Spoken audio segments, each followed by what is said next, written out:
Hello. I see Spencer saying hello. Hello, everyone. I see a 6 out of 10 already. How we doing? How are we doing today? Uh, in the chat. Do I sound good? Are you having a good day? How are you? Quoting Han Solo. Bristol game is delayed. I'm shocked. Let me guess. Is it rain? Is it rain? Like, actually, let me know. Is it actually rain that is the reason why? Because if that's the case, that's actually really funny. Um, and I saw that you're a Brewers fan. How many World Series wins do y'all have, Brewers? Just saying. Um, hey, I never said I wasn't an asshole. I'm just not a dick. So 2 hours worth of rain in Bristol. Are you shitting me? And oh my God, there's a giant spider on my wall. It's time for the dome, man. It's time for the dome. Well, we're not going to talk baseball all night. Let's talk some NASCAR. How about that? We are all in Iowa this week. We got corn on the mind, man. We got corn. And you know who is absolutely loving it? Going to have some corn on the cob tonight. That is Sam Mayer, who gets the win, leading 28 laps, kind of sneaks it in at the end. And you know what? It's kind of fitting for Mayer. And yeah, spam that corn, popcorn, corn on the cob, you name it, spam it in the chat. It's fitting kind of after last week because Sam Mayer, in my opinion, had probably the overall best car. Or one of the 2 or 3 best cars. And unfortunately, he just things didn't go right and the way that the draft was and all of that stuff. But that's how it goes. Sometimes you win some, sometimes you lose some. This week, it fell kind of into his lap, which it happens. But at the same time, you get the win either way. So Sam Mayer gets the win. This race was 250 laps, 9 cautions for 61 laps. Margin of victory, technically, based on what NASCAR.com has, it'd be 3.3 seconds, but because it ended under caution, that is the margin they'll give. 2 hours, 29 minutes, 24 seconds, and 13 lead changes among 8 drivers today. Of course, Sam Mayer, like I said, gets the W. Then he gets that over Jesse Love, who they just showed. Ross Chastain in third, who led the most laps, which, by the way, Mayer leading 28, Love leading 31, 120, and I believe, unless NASCAR.com has it wrong, the fastest lap of the race for Ross. And then Connor Zilisch, a horrible, terrible, no good, worst in the last month, basically, 4th place finish. Such a terrible run. I mean, I don't know, guys. Is the Zilisch hype train over? Like, a 4th place finish, man. Like, the dude's falling off. You know, I mean, we can go on just to double check. I'll go and look at some of his other results, but a 4th place run, man. I mean, that's just, not unstoppable. That sounds like somebody whose career is falling off before it even began. I mean, he has not finished this bad since June. I'm just saying, man. Just saying. But in all honesty, another great run for Connor Zilisch. His worst run probably in the last 3 months, and he's still a top 5. Harrison Burton comes home with a top 5 finish. I have to say, I am very happy. I'm rooting for Harrison. I know that he was the punching bag we all had last year, and I get to it was kind of not personally, but just performance-wise justified. This year, he's doing so much more with so much less, and I absolutely love it. That he has this kind of opportunity to go up there and prove himself again. He's young. He has time. So great run for him there. Hocevar comes home 6th, which, you know what, for that team, for Colleague in general, I'll take it. I know that a Cup driver of his caliber should probably run better because, let's be honest, he didn't run all that great in this race. And yes, Chastain did get the fastest lap. But you take what you can get. Creed comes home with a 7th place run. Ryan Sieg, Carson Kvapil, and also Eckes, the top 10. So Walich in 11th. Bonsignor, I love saying that name. Such a good name to say. Bonsignor with the 12th place run. After that, in the 13th position, I believe, is Parker Retzlaff. Then you have Austin Dillon in 14th, subbing in for Austin Hill. Got caught up in an early incident. Seemed like it might have caused some more damage than we would have further known to his car, and a nice enough recovery. Then Smith in 15th, Allgaier 16th, 17th, Gray, who I want it to be known right now. I made a very big point this week in saying that I think that Gray is somebody who is being vastly overlooked, and that's 17th place run. That in my opinion is not at all what he was today. That 54 team, before the issues, before penalties, for all that stuff, before it fell apart, that 54 team looked like a Joe Gibbs Racing car should in this series. They were up front. They were running up there. And I get everyone's, going to make jokes like top 20, oh, well, a monkey should win in this car. All of that. Totally get that. But he has been, in my opinion, improving each week, and I think deserves more respect. And I think I was saying if Chastain wasn't on a board, I was going to pick him this week. Speaking of the board right now, we do have points, and we'll look at those in a moment, and I'll be able to put those in the bottom line. But let's get through the finishing order of the race. Kyle Sieg comes home in the 18th spot. After that is Sanchez, Poole, Balicki, Clements. Those are your lead lap finishers, top 22. Then Jones a lap down, Day in 24th, Ellis in 25th, Alfredo Fast Pasta comes home 26th, Gase 27th, Perkins in 28th, and Jeb Burton. Terrible run. I mean, no other way to put it. Terrible run for him today in the 29th spot. That's about the best he ran all day. 2 laps down for Emmerling, as well as Thompson. Annunziata. I love Annunziata. That's a great name to say, too, just like Bonsignor. Those guys finished 2 laps down, 3 laps down for the guy who brought out the last caution, Garrett Smithley, and 9 laps down for Tomasi. Not really going to be all that relevant, in all honesty. Everyone else out of the race, that being Dibby in 35th, Danny Dye, Michael Waltrip look away in 36th, Massey in 37th, and Cram coming home in the 38th spot. For those who are wondering, and I did take the picture so I can put it on the bottom line whenever the bottom line will start to work for me. Let's where to go. I swear I do this professionally. Points wise, we have the cut line looking like this. Carson Quapple is plus 93 now in the 9th spot. Pretty safe, let's be honest. I don't see a ton of new winners. Creed is now 82 up on the board. Gray in 11th is plus 67. So all of them are more than a full race worth of points ahead. Harrison Burton has jumped on into the top 12 at this point. He is plus 17 over Ryan Sieg. Ryan Sieg gains 3 points this week on the cut line overall. Again, he finished 8th. Probably could have had a lot more in this race, but still plus 17, a lot better than that team was a few weeks ago. They do have, if you believe in the points-wise, momentum on their side. So there is that. And then Jeb Burton, 14th, is a minus 19. Everybody else too far back to really care about the points. So there is that. Let me know out of 10 what you thought of this race. To me, I thought this race was probably a 6. I know a lot of people in the chat I saw give a 6, but not too many were popping them up. I want to know exactly what y'all think out of 10. 6.5 from Baroni24 Ever, 7.41, 6.41. There's more. I'm just trying to get as many as possible, but generally that 6-7 range is what we're looking at here. There is an 8. Keith looking at the 8, 6, 7, 7.9. So again, I thought a fairly pleasant race to watch. Was it, again, a barn burner? No, but what did it have as many stupid things as last week? No. And to me, I'm all good with that. I see one saying 6 is being generous. I don't think so. There was passing throughout the day.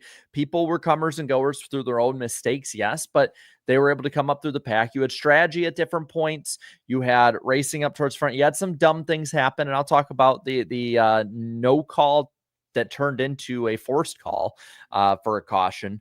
But in all honesty, like, I thought it was a pleasant race to watch. I'm hoping the Cup race is at least at this level, knowing the car tomorrow. I'm really hoping. I think it's going to probably end at hope. I hope it does. Now let's go into it. This is a race I think we can talk about point by point in it. First stage, really not much happened after the first 9 or so laps. You had the first caution with Austin Dillon and Ryan Sieg in 1 and 2. I will admit, Dillon gave Sieg plenty of room, and he just lost it into the 21. Sieg able to recover and have a good finish. Dillon, not so much. That really affected the rest of the 21's race. I firmly believe, had he not gotten into the wall and probably knocked stuff around like McMurray was talking about, and like they talked about in the booth, I firmly believe Austin Dillon would have competed a lot better in this race. That 21 team should at least be a top 10 team. And you look at what Love was doing and how fast he was during the race, top 5 car. I see no reason why a Cup driver should not be a top 10 driver in this race.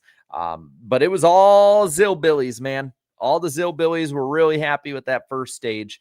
And I should have, damn it. My prediction I made for the Cup race came true in the Xfinity race. And now I'm realizing I probably predicted the wrong race with it, because we had 2 different stage winners and a different race winner. But Zilich wins the first stage over Love, then Chastain, Mayer, Sawalich, Quapple, Hocevar, Danny Dye, Harrison Burton, and Justin Allgaier. But all of that changed when the loose wheel attacked, when they did not get all of the lug nuts tight on the 88, sent him to the back, and he never, in my opinion, not my opinion, my recollection, he never got the lead again in this race, which, there was frustration, which is something we haven't seen much out of Connor Zilisch so far. We've not seen much frustration over the radio. We did today. And you know what? I like that, because I think Zilisch so far has been very squeaky clean. There's not really much you can rip on him with. He seems like an incredibly nice person. He's very good and mature with his interviews and all of that. And there's not much we can look at and be like, hey, like, that was kind of like out of character, or man, that's a lot of yelling or passion or anything like that. We saw it today. I mean, he was vocally upset, being stuck back in the pack. And I liked hearing it. I don't want him to be like Martin Truex Jr., where he's complaining about people racing him, but I want him to be upset when they're not running where they should. But he never got back up. So Love gets the lead with Ross Chastain there. Chastain takes it, and Chastain took it with 167 to go. He led 120 of those laps. He led 120 of the last 167 laps. This was Ross Chastain's race until it wasn't.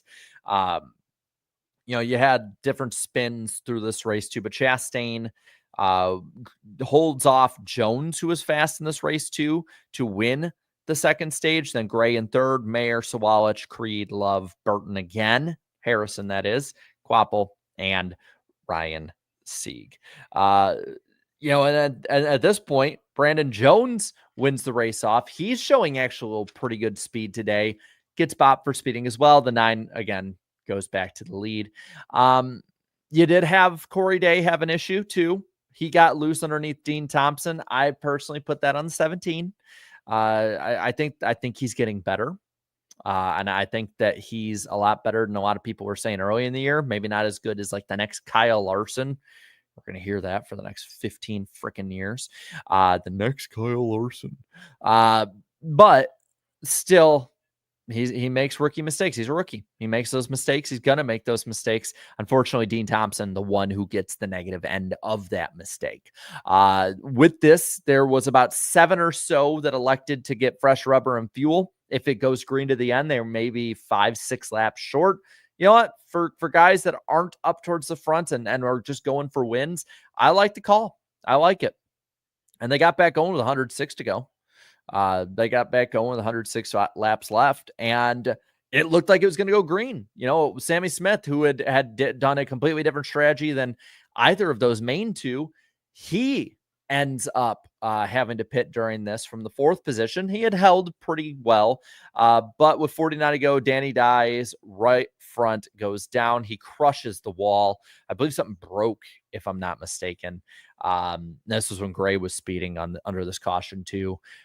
And at this point, the whole race kind of goes to hell in a handbasket because the 7 and 20 restart up front. Love takes it. Allgaier goes around. There's a yellow out. The 88 and the 9 and the 7, they all get together. JRM, Dale Jr., look away. It's your nightmare as an owner. And so we were re-racking back up. The 2 and the 41 are up front. The 2 clears in 2, and Matty D gets in the wall, puts oil down, and there's no caution. I like NASCAR at least maybe giving the shot every now and then if a car keeps going, like, oh, don't throw the caution or something like that. But when we can see visibly on the broadcast that there is oil on the racetrack, when we can see it, when the announcers call it out, maybe that should be a caution before the leaders pop back in there and you ruin the chances for the win of a lot of different guys. I know Chastain was sliding. There were some others up towards the front that were sliding and took away a lot of important track position for some, spins for others. I don't know.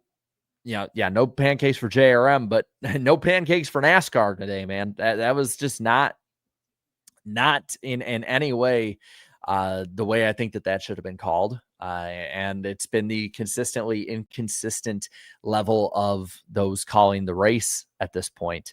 It was dumb on NASCAR's part. I don't blame the competition for racing through it. I don't blame any of that. I mean, put in Dale Jr.'s rant. Whoa, Brandon Jones lost it. Well, yeah, he was freaking driving an oil, man. You put slicks in an oil slick and, well, it's really freaking slick. But I got to say, it's good to at least have the controversy be bad ref ball, basically, in NASCAR standards, instead of attempted murder like Austin Hill last week. But who was consistently inconsistent? Fans. Well, you know what? I think fans have the right to say it tonight. I really do. And yeah, the almost one of the more fun parts is waiting for the excuse that NASCAR is going to have. Like, did we have tinted windows today? Were the people up there wearing sunglasses that were a little too shaded? Was it just like, were they playing hopscotch? Like, what's the reasoning this time? Like, poor Elton Sawyer is going to be, I shouldn't even say poor. Elton Sawyer is going to be thrown out to the wolves again. And he's going to be like, well, sometimes you have to so swallow the whistle, And we're going to be like, oh, okay, Elton, what's the real answer? And I'll say, at the end of the race, L for the booth, not knowing the Days of Thunder music for Mayer, and not knowing that music playing. They're like, is that Top Gun? Well, yeah, maybe the sequel is made by the same people as Top Gun, but no, that's not Top Gun. That's not Top Gun. Ugh. Sorry. I disagree with a lot of people in the industry of Days of Thunder actually being one of the better NASCAR movies ever made. I like it a hell of a lot more than Talladega Nights. So it's like, come on, let's get some respect on it, especially since the sequel's happening. But we get back going with about 17 to go, or give or take. Towards the end, we have a short run to the end. Mayer clears at the line. He's off and away. The 2 and the 88 are into each other. There's people all over the place. Harrison Burton flies on up there and is racing at one point for the second spot. And you're thinking, holy hell, is Harrison Burton going to win this race? Is Harrison Burton going to jump up there and spoil it? And the answer was no. But it was still a really damn cool thing. And I really like seeing it. I'll talk a little bit more about him in a bit. Of course, I get to the white flag. Smithley spins, yellows out, Mayer wins. Not surprised. Not surprised at all that they were going to call it that way at the end, probably after what happened before. We've seen NASCAR do that, so is what it is. It's anticlimactic, but he was going to have the win no matter what. I don't think a caution coming out was changing that. Again, I thought pretty decent race overall. There were things here and there, but there's going to be nitpicks. There's going to be small problems. I had fun. And that's kind of how I judge the race. Like, do I have fun?